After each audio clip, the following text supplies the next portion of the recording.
అమ్మ నమస్తే. నమస్తే అమ్మా జయ.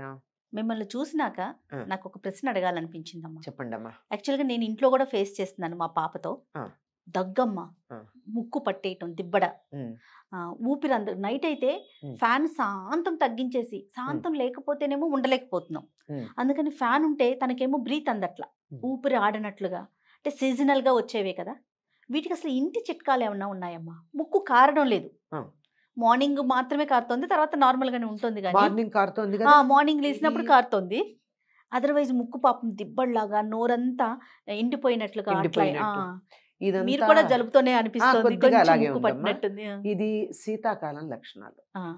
మీరు గమనించండి. వేసవి కాలం కన్నా వర్షాలు అయిపోయి శీతాకాలం ప్రారంభం కాగానే నేల పగలడం, అవును. మొక్కలు కూడా ఒళ్ళు పగలడం, మొక్కలు కూడా అప్పటిదాకా బాగానే నీళ్లుంటాయి. వేసవికాలం ఒక్కరోజు నీళ్లు పోయకపోయినా చచ్చిపోవు. అవును. కానీ ఈ సీజన్లో ఒక్క పూట నీళ్లు పోయకపోతే వాడిపోతాయి. వాడిపోతాయి. ఏంటంటే ఒక్కసారిగా వాతావరణంలో వచ్చినటువంటి మార్పుని తట్టుకోవడం వల్ల వచ్చేటటువంటి సమస్య, ఆ! తట్టుకోవడానికి వచ్చేటటువంటి సమస్య. అదే గమనించండి, మొక్కల సంగతే చెప్తున్నా. వేసవి కాలంలో ఒక్కరోజు నీళ్లు పోయకపోతే కొద్దిగా వాడినట్టు అనిపిస్తాయి, కొంచెం నీరసంగా. హ్మ్. కానీ ఈ ఋతువులో అయినట్టయితే ఒక పూట నీళ్లు పోయకపోతే, అందులో కుండీల్లో గనకైతే అసలు ఇహ బతుకుతాయా లేదా అన్నట్టుంటాయి. దీనికి కారణం ఏమిటంటే వాతావరణం పొడిగా ఉండడం. వేసవి కాలంలో ఎండ ఉన్నా కొంత హ్యూమిడిటీ అంటారే, అవునవును. అది ఉంటుంది, తేమ. అవును. ఈ తేమ ఉండనటువంటి కారణం వల్ల శరీరం పగలటం కానీ ఇవన్నీ జరుగుతూ ఉంటాయి. దీంతో పాటుగా ఏం జరుగుతుందంటే, ఈ పొడిగా చల్లగా ఉండే గాలి వల్ల మనం గాలి పీల్చినప్పుడు ముక్కుల్లో కూడా ఉన్నటువంటి తడంతా అర్చుకుపోతుంది, అవును. చెవులు అర్చుకుపోతాయి, నోరు అర్చుకుపోతుంది, విపరీతంగా దాహం అనిపిస్తుంది, నీళ్లు అవును. తాగాలనిపిస్తూ ఉంటుంది. అవును. కళ్ళు కూడా ఏమిటో మంటలు మంటలుగా, తడి లేనట్టుగా, పొడిబారిపోయినట్టుగా అవును. అనిపిస్తాయి. ఇవన్నీ కూడా మా వాతావరణంలో వచ్చినటువంటి మార్పులని శరీరం తట్టుకోలేకపోవడం వల్ల. యెస్. అందరికీ కాదు, ఇది కొద్ది మందికి. కొంతమందికేనమ్మా. కానీ నీరేమో తాగాలనిపించదు. ఆ, యాక్చువల్‌గా ఆ, దాహం అనిపించదు. కానీ తాగాలి, తాగాలి. తాగి తీరాలి ఆ! ప్రత్యేకంగా. ఆ! ఇటువంటి సమయంలో ముక్కు దిబ్బడ వేసి పిల్లలు చికాకు పడిపోతూ ఉంటారు, గాలి అందట్లేదంటారు, ఉమ్, ఆ! అంటూ ఉంటారు. అవునవును. అటువంటి సందర్భంలో వాళ్ళకి లోపల ఎక్కడో కొద్దిగా జలుబు లాంటిది కనుక ఉన్నట్టయితే అమ్మ. అది కాస్త బయటపడిపోయి పలచబడిపోయి బయటకు వస్తుంది. సాధారణంగా పొద్దున్నే లేవంగానే టపటపటపా తుమ్ములు వచ్చేస్తాయి, ఆ! వరుసగా అవును. చాలా వచ్చేస్తాయి. ఆ తర్వాత తుమ్ములు రావు కానీ ముక్కు బిగదీసుకుపోయినట్టు ఉంటుంది. రాత్రిపూట కూడా ఊపిరి అందకుండా ఆ! చికాగ్గా అనిపిస్తూ ఉంటుంది. దుప్పటి కప్పుకోవాలనిపిస్తుంది చలికి, దుప్పటి కప్పుకుంటే ఊపిరి అందదు. అవును. ఇటువంటి పరిస్థితుల్లో వాతావరణంలో మార్పును తట్టుకోవడానికి ముక్కులు వెంటనే మనకు కొద్దిగా మ్, సళ్ళిచ్చి ఇబ్బంది లేకుండా ఉండడానికి పరిస్థితులను బట్టి 3-4 పద్ధతులు ఉన్నాయి. వాటిల్లో ఏది అనుకూలంగా ఉంటే అది వేయచ్చు. చెప్పండమ్మా. ఒకటేమిటంటే, మంచిది ఎటువంటి కల్తీ లేని ఆముదం కానీ, హుహు. నువ్వుల నూనె కానీ కొద్దిగా వెచ్చబెట్టి, అస్సలు వేడి ఉండకూడదు, చల్లగా ఉండకూడదని మాత్రమే అర్థం. ఓహ్! అసలు అది వేడి కనిపించకూడదు కానీ చలి ఉండకూడదు. హుహు. అట్లా ఉన్నది 2 ముక్కుల్లోనూ గనక వేసినట్టయితే హ్మ్. కాసేపటికి చికాగ్గా అనిపిస్తుంది, మరి ఇబ్బంది ఉండదు. కాస్త ఆ లోపల ఉన్నటువంటి తడంతా ఈ నూనె వల్ల కాస్త నెమ్మదిగా అవుతుంది. కొబ్బరి నూనె వద్దు. ఆ! కొబ్బరి నూనెకి వెంటనే గడ్డ కట్టే లక్షణం ఉంది కదా. కొబ్బరి ఓకే. నూనె మంచిదైతే గడ్డ అవునవును. కడుతుంది, అందువల్ల ఇబ్బంది అవుతుంది. నువ్వుల ఆ నూనె నువ్వుల కానీ, నూనె ఆముదం కానీ గాని. ఆముదంగానే ఒక చుక్క, ఒక ఒక్కటే డ్రాప్. ఈ 2 ఇందులో ఒక చుక్క, ఇందులో ఒక చుక్క చాలు. ఆ! అది ఎవరికి వాళ్ళు వేసుకోవడం కష్టం, ఇంకోళ్ళు వేయాలి. అవునవును. పెద్దవాళ్ళు బాగా అనుభవం అయితే తప్ప. అవునవును. దానివల్ల కాస్త ఈ గాలి రాకపోకకి హ్మ్. కాస్త లూబ్రికేషన్ అంటారు, అట్లా జరగచ్చు. ఓకే. ఇది మామూలుగా ఎటువంటి ఇబ్బంది లేకపోతే. హ్మ్. బాగా బ్లాక్ అయిపోయినట్టు అనిపిస్తే ఏం చేస్తారంటే, పొద్దున తుమ్ములు వచ్చాయి కదా, తుమ్ములు వచ్చేటప్పుడు అక్కడ ఏదో కొంత బ్లాక్ అయిపోయి ఉంటుంది. ఆ! అందుకని మన సేఫ్టీ పెన్ ఉంటుంది, దానికి ఓ 2 మిరియాలను గుచ్చి కష్టపడి హ్మ్. స్టవ్ దగ్గర పెడితే అవి కాలుతాయి, హ్మ్. పొగొస్తుంది దాన్ని. అది ముక్కు దగ్గర పెట్టి ఆ పొగ గనక పీల్చినట్టయితే కొద్దిగా కారంగా, ఘాటుగా, ఉక్కిరిబిక్కిరి అయినట్టు అనిపిస్తుంది. హ! అని కంగారు పడతారు పిల్లలు. హ్మ్. దాంతో తుమ్ములొచ్చేసి లోపల అడ్డుకున్న ఫ్లెమ్ లాంటిది, పడిసెమంటారే, అవునవునవును. అదంతా బయటకొస్తుంది. కళ్ళు కూడా మండి కళ్ళల్లో కూడా తడొస్తుంది. అప్పటిదాకా పొడి బారిపోయినటువంటి ఓహ్! కళ్ళు ఓహ్! కాస్త తడవుతాయి.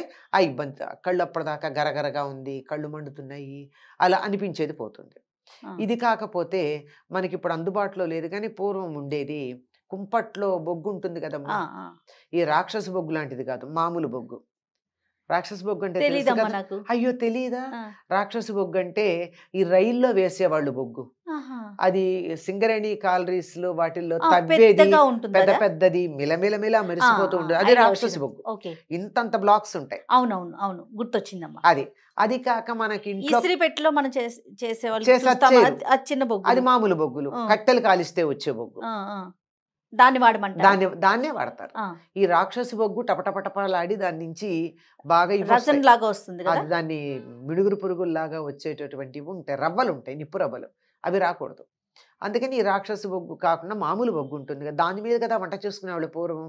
ఆ వంట చేసి ఆ బొగ్గు కణకణ మండుతూ ఉన్నప్పుడు దాన్ని తీసి దాని మీద మంచి పసుపు అంటే ఘాటైన పసుపు ఉంటుంది. హ్మ్. అది వేసి ఏదో ఒక చిన్న జాలి లాంటి దాంట్లోనో, ఒక గరిటె లాంటి దాంట్లోనో పెట్టి ఆ మండుతున్న బొగ్గుని దాని మీద పసుపేసి ఇలా దగ్గరగా పెట్టి అని ఆ పొగ పీల్చాలి. పీల్చినట్టయితే ఆ! అది కూడా లోపల ఏదన్నా ఉన్నట్టయితే క్లియర్ చేస్తుంది. ఇది పొడిబారిపోవడం వల్ల వచ్చిందంటే నూనె వెయ్యాలి. అమ్మ. లేదు ఇలా తడిగా బ్లాక్ అయిపోయింది అని ఫ్లెమ్ వల్ల అయినట్టయితే ఈ 2 పనులు చేస్తే మాత్రం వెంటనే జలుబు తగ్గుతుందమ్మా. ఓహ్! లేదంటే ముక్కు క్లియర్ అవుతుంది. ఇంకా బాగా జలుబుండి సాధారణంగా చిన్న పిల్లలు 3, 4 ఏళ్ల పిల్లలుంటారు. వాళ్ళు ఈ రెండిటి వేటికి ఒప్పుకోరు. హ్మ్. హ్మ్. ఒప్పుకోరు కదా! వాళ్ళకి పైగా ఫ్లెమ్ ఉంటుంది ముక్కులోంచి పడిసం. అదేమో ఇంతంత గడ్డలు కట్టేసి అప్పుడప్పుడు గట్టిగా బయటకొస్తూ ఉంటుంది. అవును. అవును. కదా! ఆ! అది వాళ్ళు మహా ఇబ్బంది పడతారు. అట్లాంటి పాపం చెప్పలేకపోతారు. చెప్పలేరు, ఏమీ చెయ్యరు. ఆ! ఆ చీమిడంటామే ఆ! పడిసం, ఆ చీమిడి గడ్డ కట్టి ఉండిపోయిందే, అది బయటకొస్తే వాళ్ళకి క్లియర్ అవుతుంది గదా! అట్లాంటప్పుడు ఏం చేస్తారంటే, తలకి కొద్దిగా నూనె పెట్టి ఎక్కువ అక్కర్లేదు మామూలుగా పెట్టకపోయినా కూడా పర్వాలా. అంటే కొంచెం నూనుంటే మళ్ళీ తర్వాత వాసనొస్తుందని. తల రుద్దేసి కొంచెం ఎక్కువ వేడి నీళ్లు తల మీద పోస్తే, ముక్కులోంచి గబా, గబా, గబా, గబా ఇదంతా కరిగి కారిపోతుంది. ఓహ్! జలుబంతా బయటకొచ్చేస్తుంది. జలుబొచ్చేస్తుంది. కొంచెం ఎక్కువ నీళ్ళు పోయాలి. ఓహ్! ఓకే. అందుకే చంటి పిల్లలకి కూర్చోబెట్టి ఆ! జాగ్రత్తగా నీళ్ళు పట్టుకు కూడా నీళ్ళు మనం పోసి తల మీద ఇలా కొడతారు కదమ్మా! తల మీద ఇలా కొడతారు. ఆ! ఇలా అడ్డంగా పడుకోబెట్టుకొని బాడీ ఇట్లా మీద. కొడతారు. ఆ! బోర్ల పడుకోబెట్టి కూడా ఇట్లా కొడతారు. కూర్చోబెట్టి ఇంకా కూర్చోవడం కూర్చోబెట్టి చేతులు ఇట్లా అడ్డం పెట్టి కూడా అవును. నీళ్లు పోస్తాం. పోస్తారు. అవును. అయ్యాక ఏం చేస్తారు? మెత్తని బట్టతో ముక్కులన్నీ తిరిపెట్టి తీస్తారు. అంటే లోపల ఎక్కడన్నా వాళ్ళకి తుమ్మడం అవి కూడా రాక అడ్డుపడితే ఉంటుంది. ఇలా ఉండేటటువంటి వాళ్ళకి అట్లా నెత్తిన ఎక్కువ గనక నీళ్లు పోసినట్టయితే అలా బాగా అంటే మళ్ళీ తలలో జిడ్డు ఉండకూడదు. హ్మ్. మొత్తం అంతా క్లియర్‌గా మరి షాంపూ పెడతారో, కుంకుడుకాయ లాంటిది పెడతారో అది మంచిది. కుంకుడుకాయ పెడితే ఉన్న జలుబు కాస్తా పోతుంది. అమ్మ.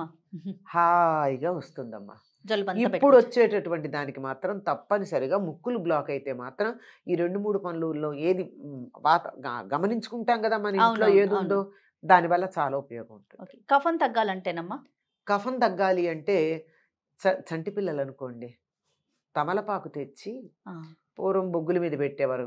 ఆ! ఇప్పుడైతే మనం స్టవ్ మీద కొద్దిగా ఆమదం రాచి అంటే ఎంత ఒక హాఫ్ డ్రాప్ చాలమ్మా. దాన్ని ఇలా అంటే చాలు.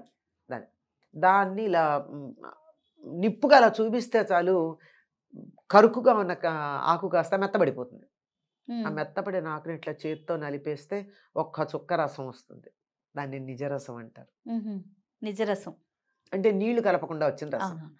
అటువంటి చుక్క గాని ముక్కులో వేసినట్టయితే చిన్న పిల్లలకి బాగా బుసబుసలాడుతూ ఉంటారు. ఆ! ముసముసలాడుతూ ఆ! ఆ! ఉంటారంటారే. ఆ! లోపల నుంచి వస్తూ ఉంటుంది. వాళ్ళకి తుమ్మడం రాదు. పసిపిల్లలు. అవును. కనీసం తుమ్మలేరు వాళ్ళు. తుమ్మితే కూడా ముక్కిలా ఉంటుంది. అడ్డంగా పడుకొని ఉంటారు గదా! అవునవును. ఆ ముక్కులో గనక వేసినట్టయితే వేసి కూర్చోబెట్టుకోవాలి. ఆహా! కూర్చోబెట్టుకుంటే తుమ్మేసి మొత్తం అదంతా వచ్చేస్తుంది. బయటకొచ్చేస్తుంది. చాలా లేదు ఇంకా, ఇంకా చంటి పిల్లలైతే ఈ తమలపాకు కొంచెం వేడి చేసి ఇక్కడ పెట్టడం. మాడు మీద. ఆ! లేదంటే పసుపు కొమ్ముని అరగదీసి గంధంలాగా వస్తుంది. దాన్ని మాడు పట్టున పెట్టడం. ఇవి చేస్తే కూడా చంటి పిల్లలకి ఊపిరందక ఇబ్బంది. తన జలుబుందని కూడా తెలియకుండా అవస్థపడుతూ ఉంటారే నరకయాతన. అటువంటి పిల్లలకి చాలా ఉపయోగం ఉంటుందమ్మా. కొంచెం పెద్దవారికైతే? కొంచెం పెద్దవాళ్ళకైతే వీటినే కొంచెం చెప్పే చెయ్యాలి. ఆ! చేయొచ్చు. ఓకే. మరీ పెద్దవాళ్ళనుకోండి హాయిగా అసలు జలుబు, దాని తాలూకు జ్వరము, దగ్గు ఇట్లాంటివన్నీ పోవాలంటే అద్భుతమైనటువంటి పని ఉంటుంది. తిప్పతీగ ఉంటుంది గదా! ఎక్కడన్నా పడితే అక్కడ దొరుకుతోంది. అవును. ఇప్పుడు అందరూ గుర్తుపడుతున్నారు కూడా ఈ మధ్య కాలంలో. అవునవును. 3 గ్లాసుల నీళ్లు తీసుకొని 5, 6 తిప్పతీగ ఆకులు శుభ్రంగా కడిగి, తరగకుండా చేత్తో తుంచి చిన్న చిన్న ముక్కలుగా హ్మ్. అందులో వేసి 3 గ్లాసుల నీళ్లు 2 గ్లాసులు అయ్యేదాకా మరగబెట్టి, హ్మ్. దాన్ని వేడిగా ఉన్నప్పుడు పొద్దున కాసిని, మధ్యాహ్నం, సాయంత్రం 3 సార్లు గనక తాగినట్టయితే వారం 10 రోజుల నుంచి ఇబ్బంది పడుతున్న జలుబు కూడా తగ్గుతుంది. ఇలా 3 సార్లు చేస్తే మళ్ళీ ఈ సీజన్ అంతా రాదు. 3 రోజులు వరుసగా చేస్తే. ఓహో! ఇది పెద్దవాళ్ళే. అందులో ఆ తిప్పతీగ ఆకుల వేసినటువంటి రసం ఉందే, దీనికి రుచి ఉండదు, వాసన ఉండదు. కానీ మనం మామూలు వేడి నీళ్ళే తాగడం ఇబ్బందిగా ఉండే వాళ్ళకి ఇది ఒక రకంగా అనిపిస్తుంది. తాగలేకపోతారా? పెద్ద వగరు, చేదు అట్లాంటివేం ఉండవు గానీ, రుచి లేకపోతే తాగలేంగా. హ్మ్. అందుకని తాగడానికి ఇబ్బందిగా ఉంటుంది గానీ, హాస్పిటల్స్‌కెళ్ళే కన్నా నయం గదా! చాలా నయమమ్మా. బా చెప్పారు. హ హాస్పిటల్స్ చెప్పండది. చుట్టూ తిరిగే లేదంటే కన్నా సూది మందులు నాన్న జాగ్రత్త, సూది పెట్టి గుచ్చకుండా ఉంటుంది.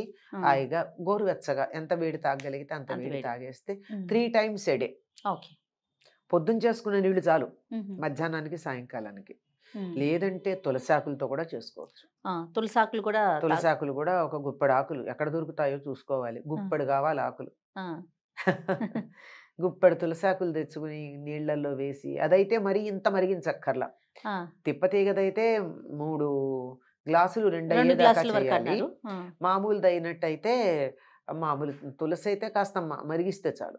ఆ! తులసి నీళ్ళు బావుంటాయి గూడాను. అవును. అవును. తాగొచ్చు. అది కూడా 2, 3 సార్లుగా తాగితే బానే ఉంటుంది. ఇంకా ఓపికున్నట్టయితే ఏం జేయొచ్చంటే 4, 5 తులసాకులు తీసుకొని కాసిన నీళ్ళల్లో మరగబెట్టి, మనం తాగే నీళ్ళల్లో మొత్తం కలిపేసేయండి. ఆ! అది కూడా బానే ఉంటుంది. అద్భుతంగా ఉంటుందింకా. అంటే ఇంట్లో అందరికీ రాకుండా ఒక అవునవును. సీజన్ అంతా ఆ పని చేయగలిగితే. అవునవును. అంటే జలుబొచ్చినప్పుడు గాదు. ఆ! రోజు ప్రతిసారి. రోజు ప్రతిరోజు. గూడా అట్లా గనక చేసుకున్నట్టయితే అసలు రాదు. ఓకే. ఇలాంటివి పూర్వకాలం ప్రతిదానికి వైద్యుడి దగ్గరికెళ్ళకుండా ఇళ్ళల్లో పరిగెత్తకుండా. పెద్దవాళ్ళు అనుభవపూర్వకంగా చేసేవారమ్మ. అమ్మ. చాలా వరకు ఉపయోగపడతాయి.